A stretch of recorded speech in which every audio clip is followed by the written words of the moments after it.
So here's the head now, and oh god, shadows. I'll try and do this without getting in a way of myself. Look at the spark plug heads there. That's 3 and 4.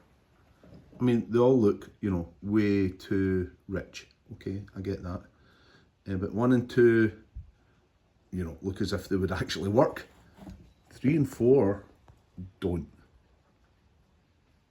But does that mean there was a busted cylinder head gasket or something else?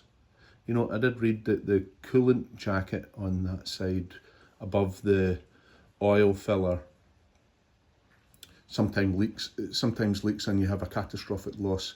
It doesn't look as if there was a catastrophic loss of coolant through the oil filler, but that's my next move. Once I clean this up, I've got a new cylinder head gasket. I suppose I'll put that on. You can see how filthy these are. They're not, you know, they're not serviceable. I would have sworn it was firing on all 4 cylinders though. I mean, it was roaring probably too much. That's why I thought I'd blown the cylinder head gasket. You know, I was revving it freely there. For the first time in a few years, I really let it rip right up to kind of maximum revs.